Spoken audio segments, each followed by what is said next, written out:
നമഃശിവായ. പാലക്കാട് ജില്ലയിൽ പട്ടാമ്പി താലൂക്കിൽ തിരുമിറ്റക്കോട് പഞ്ചായത്തിൽ എഴുമങ്ങാട് ദേശത്തുള്ള എരട്ടിച്ചാർത്ത് മഹാദേവ ക്ഷേത്രത്തിൽ ഇന്ന് പുനഃപ്രതിഷ്ഠയ്ക്ക് വേണ്ടിയിട്ടുള്ള മുന്നോടിയായിട്ടുള്ള ഒരുക്കങ്ങളാണ് ഇപ്പോൾ ഇവിടെ നടക്കുന്നത്. ഭഗവാന്റെ ബിംബത്തിനും പീഠത്തിനും വന്നിരിക്കുന്ന വൈകല്യങ്ങളും അതിന് വന്നിരിക്കുന്ന ദുരവസ്ഥകൾ അതൊക്കെ മാറ്റം ചെയ്യുന്നതിന് വേണ്ടിയിട്ട് ഇന്ന് പീഠം ഉയർത്തിയിട്ട് അതിൽ വന്നിരുന്ന വിസർജ്യമായിട്ടുള്ള പാലഭിഷേകം, ഇളനീരഭിഷേകം എന്നിവയൊക്കെ ചെയ്തിരിക്കുന്ന എല്ലാം അടിഞ്ഞുകൂടിയിട്ട് വന്നിരിക്കുന്ന അഴുക്കുകളെല്ലാം നീക്കം ചെയ്ത് വൃത്തിയാക്കി അതിനുശേഷം പീഠത്തിന് പുഴമണൽ, നല്ല തരിമണൽ നിറച്ച് കൊടുത്തിട്ട് അത് ഇന്ന് പീഠം ശരിക്കും ഉറപ്പിച്ചു. ഇനി പീഠം അഷ്ടബന്ധ കലശമൊക്കെ നടക്കാനുണ്ട്.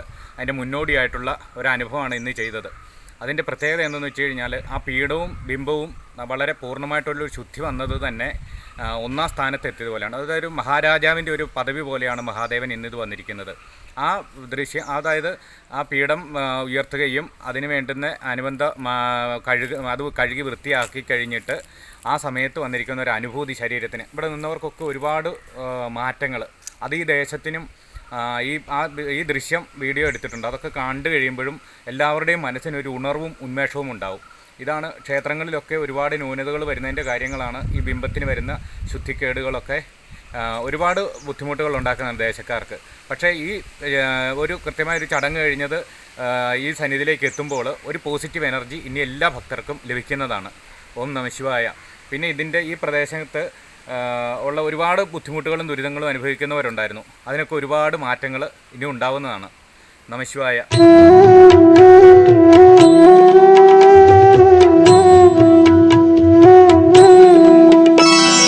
ब्रह्ममुरारिसुरार्चितलिङ्गं निर्मलभासितशोभितलिङ्गम् जन्मजदुःखविनाशकलिङ्गं तत्प्रणमामि सदा शिवलिङ्गम् देवमुनिप्रवरार्चितलिङ्गं कामदहन करुणाकरलिङ्गम्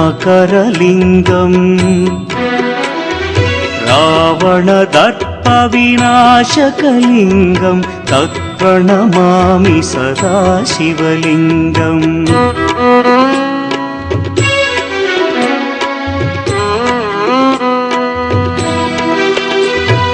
सर्वसुगन्धसुलेपितलिङ्गं बुद्धिविवर्धनकारणलिङ्गं सिद्धसुरासुरवन्दितलिङ्गं तत्प्रणमामि सदा शिवलिङ्गं कनकमहामणिभूषितलिङ्गं फणिपतिवेष्टितशोभितलिङ्गम् दक्षसुयज्ञविनाशनलिङ्गं तत्प्रणमामि सदा शिवलिङ्गम् कुङ्कुमचन्दनलेपितलिङ्गं पङ्कजहार सुशोभितलिङ्गम् सञ्चितपापविनाशनलिङ्गं तत्प्रणमामि सदा शिवलिङ्गम्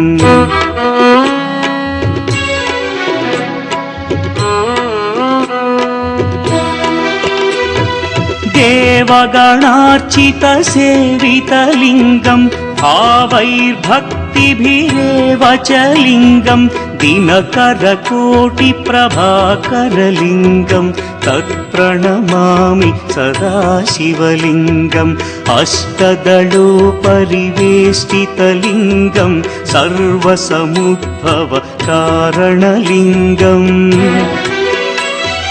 अष्टदरिद्र्यविनाशनलिङ्गं तत्प्रणमामि सदा शिवलिङ्गम् सुरगुरुसुरवरपूजितलिङ्गं सुरवनपुष्पसदार्चितलिङ्गम् परमपदं परमात्मकलिङ्गं तत्प्रणमामि सदा शिवलिङ्गम् लिङ्गाष्टकमिदं पुण्यं यः पठेच्छिव सन्निधौ शिवलोकमवाप्नोति शिवेन सह मोदते।